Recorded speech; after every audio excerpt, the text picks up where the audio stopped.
right, so today we have another review. This is a beer courtesy of Pariah. Thank you so much. This is Baltimore, so really cool. Instead of having sent it across the country, it's in Baltimore now, so that's like not too bad. This is like one of my stops on the way driving here, so it's more like I want to say somewhere around halfway to New York. So hey, not bad. 500 miles, right? Something like that. This is intermittent availability hazy IPA. I'm gonna try to ignore the tasting notes and all that stuff. 7.7% IPA. Let's see what we get in this guy. Oh wow, that is milky and quite fresh. I got this about I want to say a week ago, so we're sitting around after Christmas. So it's about like 3 weeks fresh. Almost to the date, 3 weeks fresh. Yeah, almost. Um, Full label, very milky looking beer.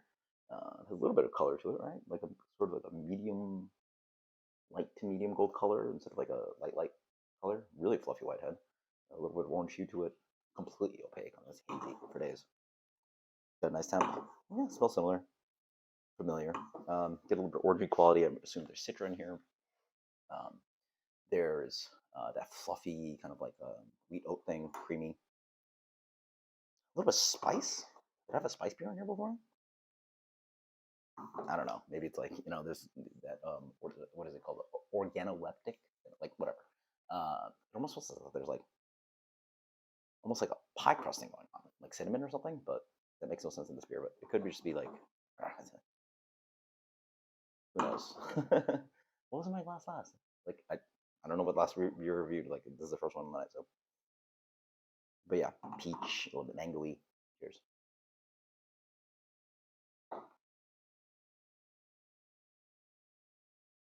Yeah, no spice. It must have been something like, stuff happens. So, um, yeah, that's creamy oat thick, um, sort of like somewhat generic-ish kind of like hop flavor. But that's like sort of about. Thankfully, this is pretty okay for a modern hazy IPA. It's quite thick. It's up front. Follows with like kind of like citra orangey quality. I get a little bit of like light peachiness, a little bit of light melon coming in. Um, it is quite chewy. It's quite unctuous for 7.7. It's got a lot of this kind of like creamy, um, thick character to it. Not too much light. Like sometimes you get a lot of this kind of like very pale kind of oat wheat thing. There's a little bit of this kind of a little bit of that kind of malt thing going on. But the big thing about this beer is it's quite saturated. There's um, like arguably pretty low kind of total IBU count on this guy. Definitely get a good amount of that kind of like, excuse me, lingering kind of like green myrcene, like hoppy green character. Yeah, it's pretty good. Pretty good. The fruit character is actually quite medium to medium plus refreshing, uh, with this kind of like thickness to it. It actually sells quite well to like some of these modern treehouse beers that I've had, in the range of like, yeah, it really it actually sells pretty well to that. It's not expressive as OG Treehouse, but has like thick creepiness that those beers have. It doesn't have that kind of like a super forward ester profile that I get. Okay, I maybe have to clean my glasses a bit. Yeah, probably. There's a little bit of spicing that I'm smelling, but there's obviously none of it on the palate. Yeah, quite nice. Yeah, creamy oat, a little bit of green character. I wish it was a little less sludgy, maybe. And then I think the sludginess, like not sludgy, but it's like the thickness, sort of works with when it's a little bit more fruit forward. Cuts a little bit early. It sits around like maybe 67%, 60 to 75% of the palate on that experience. It ends up drying out a little bit too polyphenol for me.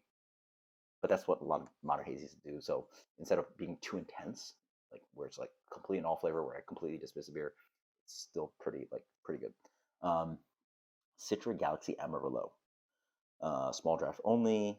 Uh, First time we get Galaxy. Elevated mash up from our dank drank malt bill with a hopping schedule adjacent to tasty taste. So you get tangerine, mango, underripe, pineapple with hint of dankness. Pretty good tasting notes. Pretty good stuff. I like it. Rating? Mm, excuse me. Pretty good, nice. Yeah, it's actually pretty good. I think it fits pretty well in the realm of hazy, thick, modern hazy IPAs. Um, a little bit of that lingering green character, but definitely like on the border where like a little bit more is dominating right now. A little bit of that grassy thing on the back end. So solid beer, solid hazy IPA. Mm, very good. 92. Pariah. Intermittent availability. Very good beer. Until next time, guys. Thank you so much, Pariah. Later.